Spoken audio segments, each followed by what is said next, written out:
Oh, hold on.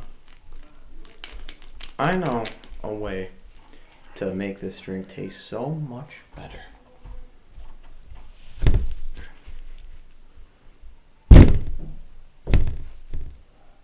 And now I know what you're thinking. Where's Bailey? What's up with the hockey stuff? Bailey's on vacation. It's spring break. Spring break, everybody. Guess what? It's time to relax. Enjoy yourself. Sabres fans, you are not allowed to do any of that. You are not allowed to be happy. This rule has been enforced on you and me for the past decade. I'm only 16. Since I was 6. And they've never been good. Let's face it. They've made the Stanley Cup like what? Once, twice? We gotta get past our expectations. Which is here. And they've somehow gone here. Now, it's no secret, I'm not the hugest hockey fan. I mean, I have a very close friend who is a large hockey fan. We'll get into that in the later portion of the episode, which, by the way, is all hockey, all Sabres. You hockey fans out there who've been wanting to watch some hockey stuff, you've come to the right place. A bit of stuff has happened in the NFL, a bit in the MLB, a bit in the NBA. Too much to cover right now. That'll be a huge episode once Bailey's back. I can't cover all that myself. Let's address the elephant in the room. The 18-game losing streak. Say, we've lost a lot of games recently. How do you think we should fix that? Let's fire our coach. Now, I'm not saying firing Kruger was a bad idea. I'd actually say it was a very good one. You lose 12 games in a row, you kind of deserve to be fired. It's kind of how the world works. If you don't submit your assignment in school 12 times in a row, or if you do and you just continually get zeros, you're going to be put in detention.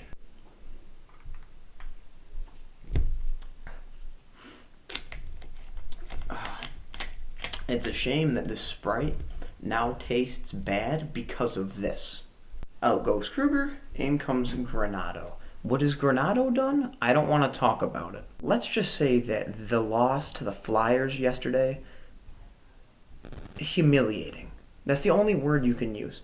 How do you go up 3-0 into the third period? You're riding a good wave. You're thinking, dang, we're not going to lose 18 games in a row. You lose 4-3 in overtime. It just doesn't make sense. And your response to it, Mr. Granado?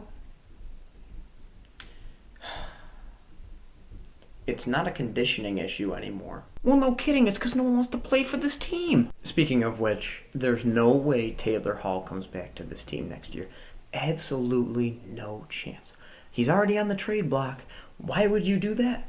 I don't know. Why do you guys do, as an organization, half the things you do, 3/4 of the things you do, anything that you do, I will never understand. And I think that's where the problems with the Sabres really start. The organization itself. Take, for instance, the Buffalo Bills. You bring in McDermott, you bring in Bean. You let the football people do the football things. At one point, one of the co-owners, Kim Pegula, was president of hockey operations. That is not letting the hockey people do hockey things. I guess I'm just left wondering, why is Kim Pegula, at one point, the president of hockey operations? Just because you own a hockey team doesn't mean you need to be all up in the business. I own a guitar. It doesn't mean I'm good at it. Damn it! And that is in no way a knock to the Pegulas. What they've done for Buffalo, the Bills, is incredible. We want you guys to stay in Buffalo. We need you guys. Just please let the hockey people do the hockey things. I wouldn't do that. Hell, you hired a guy, literally Kruger was a chairman on a football team in Europe. Football, not American football. Soccer, like EuroLeague type stuff. And now he's the head coach of your team. Well, he was, but regardless. Also, on a complete tangent, the Bills have renamed their stadium to Highmark Blue Cross Blue Shield Stadium. It has such a great ring. Tell us you want money without telling us you want money. And I'd say, along with the horrific coaching, another huge factor in the Sabres not being able to win is, and I know it sounds stupid, not being able to score points. At the time of Ralph Kruger's 12-game skid, according to ESPN, they only had 16 points. That's not good at all. Speaking of things that have all in them, Eric Stahl, boom, traded, gone, out of here.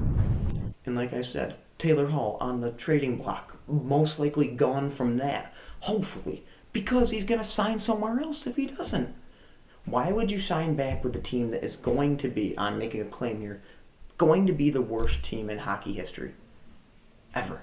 Why would you sign back with them? You have no reason to. Cross your fingers, Sabres fans, that we get a trade for him. Hopefully it's not like the Drummond thing, don't get me started on the Drummond thing, where you hold him and then eventually he's just gone. You get nothing except you have to pay the man.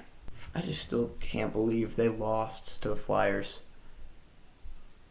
It's not even about the loss. It's about how they lost. 4-3 in overtime. They were up 3-0. That's a very, very, very bad sign for the future for anything. And if it's not a conditioning issue, like I said earlier, it's because they don't want to play, and that is a very large problem. I mean, who would want to play? You guys can't stay healthy. You guys can't score.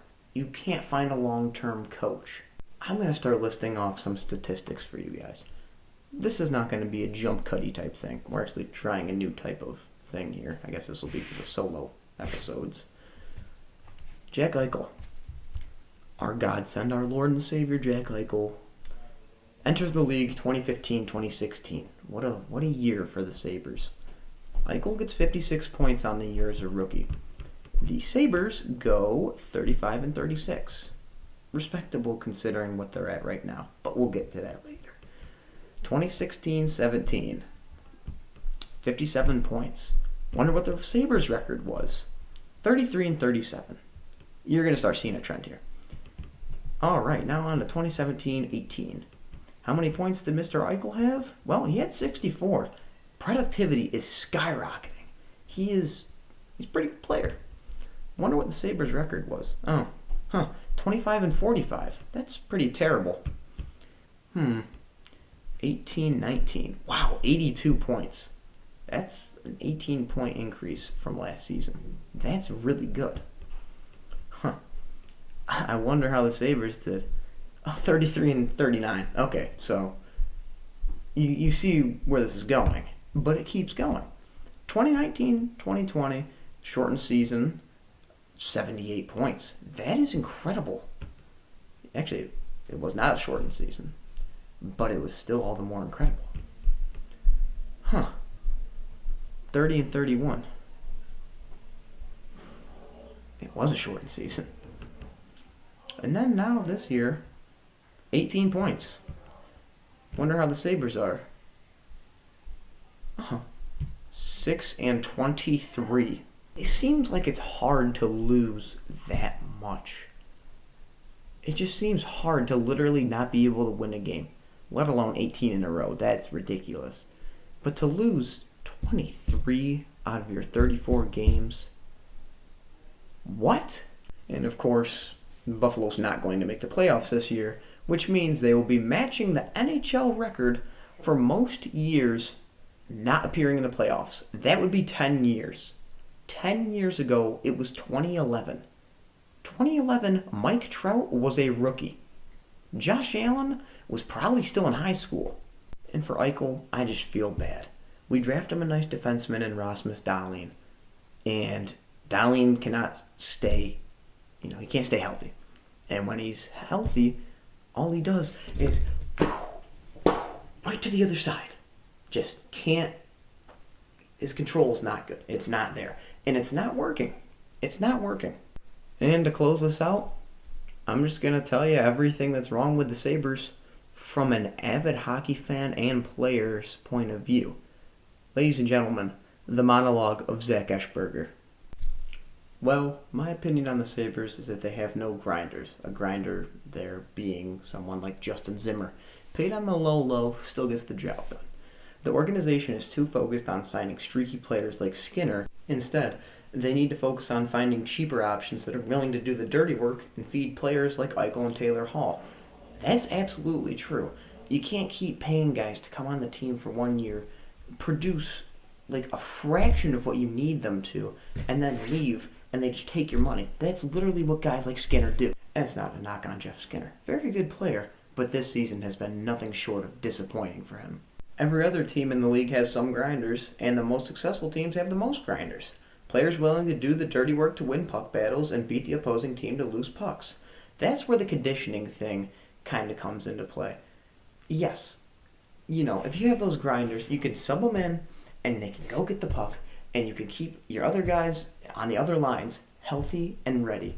Maybe that's why Rasmus Dahlin keeps getting hurt, is because you keep playing him out and out and out because you don't have a guy who can go and do all that physical stuff. He's a defenseman. That's a very, very physical position.